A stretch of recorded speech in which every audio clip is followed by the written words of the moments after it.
pertemuan dengan ex tim hukum Amin waktu itu ya, Anies Mohaimin. Sekarang balik lagi tim hukum Anies. Iya. Jadi tadi ada Anies Baswedan datang, ada Hamdan Zulfa, ada teman-teman lainnya, dan bahkan ada dari luar kota. Nah, saya bertemu Sohibul Bait, yaitu Ari Yusuf Amir. Bro, Assalamualaikum warahmatullahi wabarakatuh. Ya. Tepatnya Dr. Ari Yusuf Amir SHMH. Nama lengkapnya begitu. Susah dapat doktor itu. Tidak gampang ya. Jadi saudara sekalian, beliau ini adalah lawyernya Nadiem Makarim. Kita tahu Nadiem Makarim mantan Menteri Pendidikan dan Kebudayaan ya, waktu itu istilahnya, atau Mendiknas. Mendikbud sudah. Mendikbud waktu itu sudah ya, Menteri Pendidikan dan Kebudayaan sudah balik lagi seperti zaman Orde Baru kan. Dan beliau unfortunately itu disangka dan sekarang bahkan didakwa sudah ya. Ya. Sebagai terdakwa kasus korupsi pengadaan Chromebook, itu peralatan semacam laptop, senilai berapa? 800,9 M. Oke, 800,9 miliar rupiah. Banyak spekulasi pada waktu itu yang menghubungkan sama Jokowi dan lain sebagainya karena Jokowi yang jadi presiden.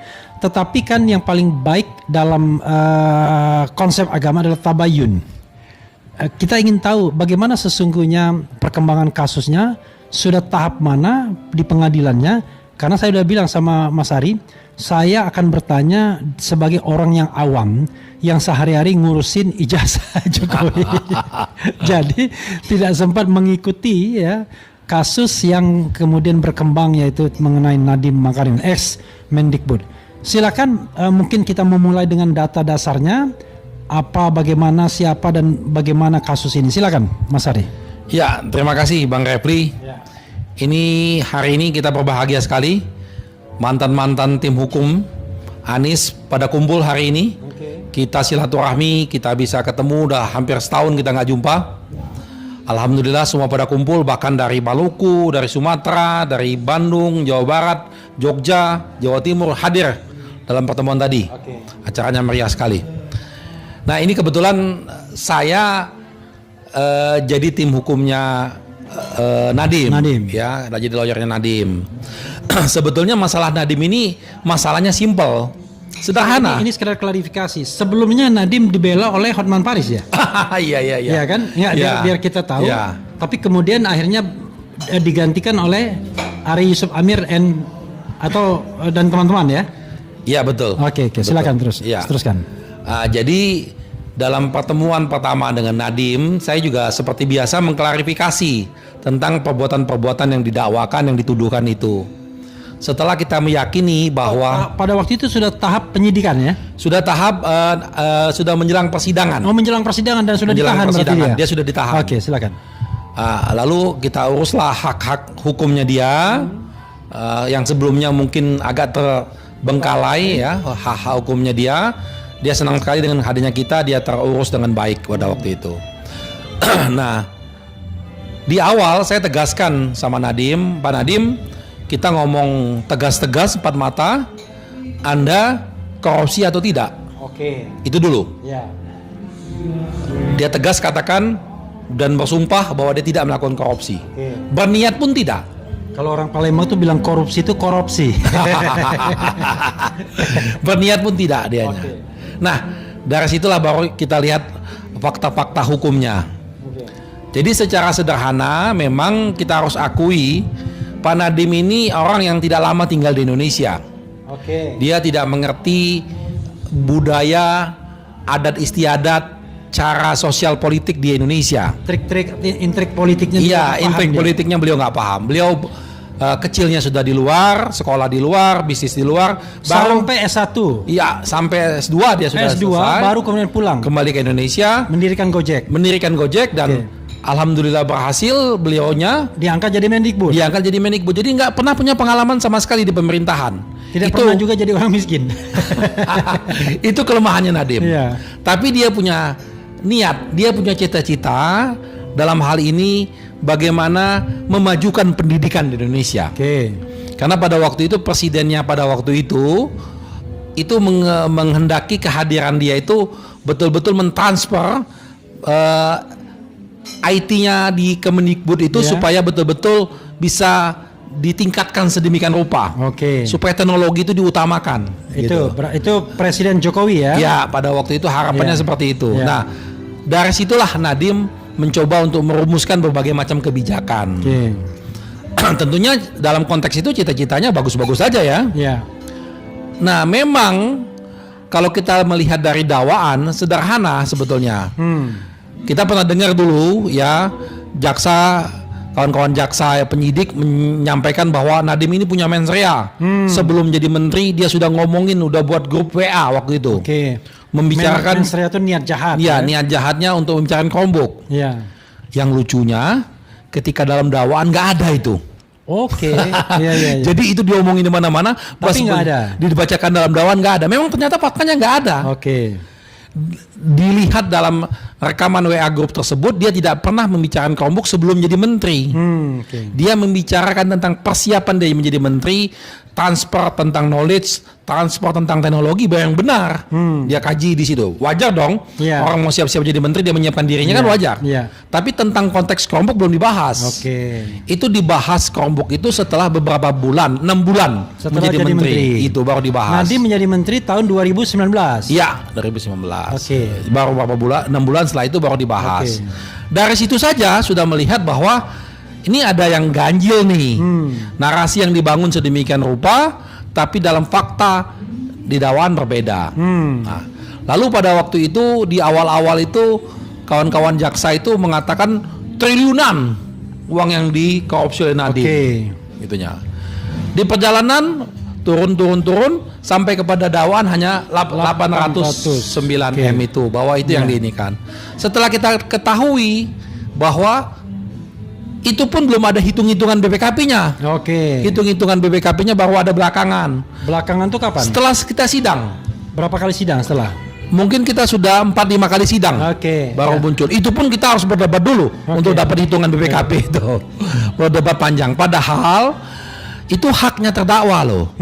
Kita ingat dalam persidangan ini kita menggunakan KUHP yang baru, Oke. hukum acara pidana yang baru. Artinya itulah kewajiban dari penyidik memberikan bahan-bahan semuanya kepada si terdakwa atau penasihat hukumnya untuk mereka melakukan pembelaan. Oke. Nah, itu yang tidak dipahami Oke. sebetulnya. Supaya apa? Supaya dia punya kemampuan untuk melakukan pembelaan. Dia tahu dia didakwa apa, dituduh apa. Ya. Nah, jadi secara sederhana setelah persidangan berjalan sedemikian rupa, ini sudah tahap akhir ya persidangannya. Saat ini kita sudah memasuki tahap sidang pemeriksaan ahli dari kejaksaan. Oke. Jadi bukti-bukti sudah diajukan, saksi-saksi fakta sudah selesai diajukan. Ahli dari terdakwa belum? Belum. Belum. Oke. Ya, artinya sampai saat ini kita belum menemukan satu pun belum ditemukan ada hal yang memberatkan Nadiem dalam kasus korupsi. Oke. Ya. Oke, oke. Tapi kalau dalam kasus yang lainnya ada memang. Misalnya bahwa Nadiem ini dikatakan sombong, ya memang ada. Itu harus diakui, banyak yang ngomong. Dan itu bukan masalah hukum. Dan itu bukan masalah hukum. Iya. Bahwa Nadiem ini tidak kenal kompromi, dia main ganti-ganti aja, itu yang benar ada. Ya. Dan itu pada kesempatan ini kita perlu sampaikan, itu sebetulnya nggak usah dibuktikan. Ya. Capek-capek aja ngebuang duit negara untuk membuktikan itu. Ya. Nadiem pasti akan ngakuin bahwa dia memang salah dalam hal itu. Ya. Tapi dalam kasus korupsi dia tidak pernah korupsi. Oke. Berniat pun tidak. Artinya mungkin sebagai anak muda yang lama di luar negeri dia kurang unggul lah dengan Nah, itu kelemahannya dia. Ya. Tapi dia itu Kelemahan kadang-kadang juga kelebihan kadang-kadang kan terlalu ya banyak tergantung unggul-unggul dari juga. mana kita menilainya. Ya, sudut pandang kita. Sudut pandangnya dari mana Ya. kita melihatnya. Sehingga disitulah yang membuat Nadiem menjadi dia tidak pernah koordinasi, dia hanya dengan lingkungan dia mengambil keputusan yang begitu cepatnya gitu kan. Itu yang jadi permasalahan. Nah, dalam kasus yang dituduh korupsi ini, Didakwa pasal berapa ya? Ancaman hukumannya berapa ini? iya jadi dia sama seperti pasal 2 dan pasal 3. Oke. Jadi dia ini mengambil kebijakan dalam melakukan pengadaan Chromebook. Oh sih. Ya, Chromebook itu adalah sistem pendidikan menggunakan teknologi, berbasis Iya. teknologi. Iya. Ya, itu dari sistemnya itu ada apa namanya sistemnya itu menggunakan Google, lalu barangnya menggunakan namanya Chromebook. Oke. Laptopnya itu namanya Chromebook. Oke. Tapi sistemnya itu yang Chrome OS. Oke. Nah, kenapa Nadiem mengambil kebijakan tersebut? Itu menjadi pertanyaan. Iya. Kenapa kebijakan itu yang diambil? Itulah yang dalam persidangan sudah jelas bahwa proses pengambil kebijakan itu melalui tahapan-tahapan, perbandingan-perbandingan. Artinya kan ada pilihan antara apakah menggunakan Google atau menggunakan Windows. Iya. Nah, setelah dilakukan kajian, ternyata penggunaan Google jauh lebih murah. Oke. Justru dia menghemat anggaran negara tuh Oke. dibanding menggunakan Windows. Oke. Lalu yang kedua, penggunaan Google ini menggunakan Chrome OS dan Chromebook ini tidak bisa digunakan penyalahgunaan di lapangan. Iya. Selama ini kita tahu nih bahwa bagaimana laptop apa segala macam ini bisa disalahgunakan, bisa pakai untuk judi online, bisa untuk konten-konten porno. Kalau ini dedicated jadi ya? Ini tidak bisa, hanya untuk educated. Oke, iya. Jadi terkunci dia. Oke, jadi Di situ didedikasikan hanya untuk soal pendidikan. Disitulah kelebihan-kelebihannya. Iya. Gitu. Jadi dalam hal ini kebijakan itu sudah benar. Oke. Nah, itu pertama masalah diambil kebijakan itu. Lalu yang kedua, yang ini juga menyusul sebetulnya dari kawan-kawan jaksa, dia ini dianggap mengadakan Chromebook ini kemahalan. Oke. Jadi Chromebook itu menurut kawan-kawan jaksa penuntut umum kalau dalam hitungan BPKP-nya itu katakanlah harganya katakanlah 10 misalnya, saya ambil contoh, lalu itu dalam katalognya itu menjadi 12, 13. Oke. Nah, selisih inilah yang dihitung menjadi 800 M itu. I see. Selisih inilah yang disebut Nadiem ini korupsi. Oke. Tapi sekali lagi ini sederhana juga kita buktikan. Iya. Kita panggillah yang mengadakan ini. Iya. Prinsipal distributornya kita panggil lah segala macam. Mereka menjelaskan harga pokok dari pengadaan itu. Ternyata tidak kemahalan, harganya sangat standar, malah di bawah standar malah. I see. Jadi itu juga sudah selesai sebetulnya soal kemahalan. Jadi tidak ada kemahalan. Lalu yang ketiga, bahwa sampai saat ini tidak ada aliran dana I see. yang ke Nadiem atau orang sekitarnya atau orang-orang yang terkait. Oke, seperti Tom Lembong ya? Iya, tidak ada aliran dana. Tapi kawan-kawan dari jaksa mencoba membangun narasi bahwa ini kejahatan white collar crime, kejahatan kelas tinggi. Jadi pengaliran dananya itu melalui hal-hal yang muter-muter. Melalui saham, melalui pasar modal segala macam. Ternyata dalam persidangan tidak mampu juga dijelaskan itu.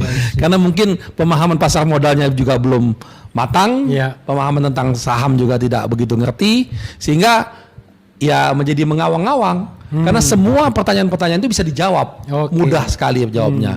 Nah, jadi dengan hal-hal tersebut di awal dialog kita ini saya ingin menegaskan bahwa perkara Nadiem ini sudah selesai harusnya. Dengan kemarin udah diperiksa bahwa tidak kemahalan, harga itu harga wajar, sudah selesai. Makanya sempat kita ngomong, Nadiem ini udah boleh pulang nih harusnya nih. Dia nggak kemahalan, gitu loh. Kira-kira begitulah sederhananya. Ada spekulasi yang mengatakan mungkin Nadiem tidak terima uang, tetapi dia tunduk patuh kepada atasannya, di mana dari proyek ini mungkin ada setoran. Nah, ini perlu diklarifikasi. Jadi ini namanya tabayunnya di sini. Iya. Ya, pertama pihak-pihak atasannya Nadiem dalam hal ini presiden pada waktu itu tidak pernah diperiksa. Jadi tidak ada keseriusan juga dari pihak penuntut. Harusnya kalau memang mereka serius ya periksa dong. Periksa di situ gitu. Tidak boleh asumsi ya. Tidak boleh asumsi. Silakan. Aliran dananya kemana? Ada apa tidak gitu kan? Ini tidak pernah diperiksa. Jadi hanya stop sampai kepada Nadiem. Tapi di Nadiem pun Nadiem tidak pernah disampaikan oleh mereka bahwa Nadiem menerima sesuatu apapun itu. Ini berapa kali sidang sampai pembacaan tuntutan? Kita sekarang ini mungkin sudah ini juga yang penting kami sampaikan. Kami sidang sudah mungkin puluhan kali ya. Puluhan kali? Sudah puluhan kali. Seminggu berapa kali? Seminggu itu bisa 2 kali. Dan kadang-kadang sidang itu mulai dari jam 10 pagi sampai jam 12 malam, jam 1 malam. Cuma ngurusin Nadiem doang? Ini tidak boleh lagi harusnya. Sidang-sidang seperti ini. Jadi kelihatan mengejar target. Harusnya sidang itu dibatasi waktunya. Karena baik itu jaksa, baik itu hakim, baik itu kami juga pengacara Lelah. tidak berpikir jernih Iya. dalam persoalan ini. Berapa? 3 jam 4 jam aja udah Lelah. Udah lelah. Bagaimana kita akan mendapatkan keadilan kalau sidang-sidang seperti ini? Makanya kita harapkan ke depan sidang kita batasi waktunya. Pertanyaannya adalah kejar target. Siapa yang menargetkan itu untuk dikejar? Nah itu dia. Ini dia yang kita, karena kita dengar ya bahwa kasus Nadiem dan kasusnya Pertamina ini adalah kasus yang mercusuar bagi kawan-kawan kejaksaan. Pertamina itu yang anaknya Riza Khalid ya? Ya sama rombongannya itu. Oke. Jadi ini harus mesti cepat, mesti apa. Saya pikir kita ini mau mencari populer ya atau mencari penegakan hukum. Asik. Kalau mau penegakan hukum yang berkeadilan ya melalui proses yang benar dong harusnya. Oke. Seperti itu. Apakah kemudian ada kaitannya dengan target-target kalau enggak di reshuffle atau gimana? Ya mungkin juga. Itu internalnya mereka itu. Tentu nggak bisa dijawab ya. Iya, tapi iya. bisa dianalisis ya. Ya betul. Oke, apa harapan Anda sebagai lawyernya Nadiem dan sepanjang ini menurut Anda opini masyarakat untuk kasus ini bagaimana? Ya alhamdulillah begini ya. Jadi memang banyak hal yang bisa diselewengkan dalam proses penegakan hukum. Iya. Tapi nurani keadilan itu tidak bisa. Iya. Karena nurani keadilan itu punya nilai-nilai. Di nilai-nilai itu ada di dalam hati nurani masyarakat. Masyarakat bisa menilai Iya. bahwa Nadiem ini memang koruptor atau bukan. Oke. Itu bisa terasa. Iya. Nah, sekarang kita sudah ditunjukkan bahwa dalam fakta persidangan kita meyakinin bahwa sampai detik ini belum ada bukti yang memberatkan Nadiem. Oke. Itu satu hal. Ya. Lalu yang kedua, kita menghimbau tentang kemandirian, independensi hakim. Ini paling penting nih. Bagaimana hakim jangan lagi terbelenggu, jangan lagi merasa tersandra, Ya. jangan lagi takut. Ya. Harus betul-betul mandiri untuk meningkatkan wibawa hukum kita. Oke. Kalau hakimnya wibawa, penegakan hukum ini berkeadilan ya orang akan hormat dengan hukum. Tapi kalau hakimnya takut, tidak independen, diatur-atur, wah susah kita penegakan Oke. hukum ini. Sepanjang yang Anda lihat ya kan, apakah hakimnya terlihat tidak independen, bakal takut atau bagaimana? Lalu siapa yang berkepentingan yang membuat atau punya kekuasaan membuat hakim takut dan tidak independen itu? Iya, jadi banyak faktor ya. Kalau kita lihat ini ya, kita mendengar banyak kasus-kasus hakim yang ditangkap. Ya, kita juga mendengar bahwa ada catatan-catatan bahwa ada oknum-oknum hakim yang masih terlibat di sana. Ya bisa saja itu dijadikan bahan, Iya. memungkinkan saja ya. Tapi paling tidak hakim-hakim yang menangani perkara saat ini menunjukkan bahwa mereka tidak terlibat, Oke. bahwa mereka bisa mandiri, bahwa mereka bisa berani menilai perkara berdasarkan hati nurani dan fakta persidangan. Seperti itu harapan kita. Oke, ini harapan atau keyakinan? Ya harapan, kalau keyakinan agak kurang yakin ya. Harapan. Oke, last word, Ya. final statement. Apa tuh? Final statementnya apa? Ya, Closing statement. pertama kepada semua masyarakat Indonesia, kita memahami bahwa hukum kita masih banyak masalah, penegakan hukum kita yang berkeadilan juga carut marut di mana-mana. Sekarang yang paling penting itu adalah no viral no justice. Kalau nggak viral nggak ada keadilan. Ya. Dan semua langkah-langkah penegakan yang populis supaya bisa dapat dukungan dan segala macam. Tapi yakinlah dengan konsistensi kita, dengan keteguhan kita dalam menegakkan hukum yang berkeadilan, insya Allah kita akan mendapatkan itu suatu saat. Kami yakin itu. Kami yakin itu. And Nadiem adalah salah satu kunci untuk mendapatkan itu. Atau Nadiem saat ini menjadi salah satu korban dalam proses penegakan hukum yang Oke. tidak berkeadilan. Oke, tetapi itu kan dalam proses penyidikan dan Ya, pendakwaan. pendakwaan. Tapi kan kita belum tahu vonisnya ya. Ya, kita tunggu. Kita lihat. Ya, saudara sekalian, itu dengan Ari Zubamir ya, Dr. Ari Zubamir. Saya sendiri selama ini tidak terlalu pay attention mengenai kasus Nadiem Makarim ini, walaupun beberapa kali saya diberikan masukan, catatan dan lain sebagainya, tapi nggak sempat membacanya karena sibuk dengan kasus ijazah palsu. Tetapi mau kasus ijazah palsu, kasus Nadiem Makarim, kasus lain-lainnya, intinya sama, bahwa kita harus menegakkan keadilan. Tidak boleh menghukum orang yang tidak bersalah, Ya. dan sebaliknya tidak boleh membebaskan orang yang bersalah. Ya. Nah, mudah-mudahan hukum bisa tegak walau langit runtuh. Begitu Siap. ya. Nah, fiat justitia et period mundus salah satunya ya. Wassalamualaikum warahmatullahi wabarakatuh.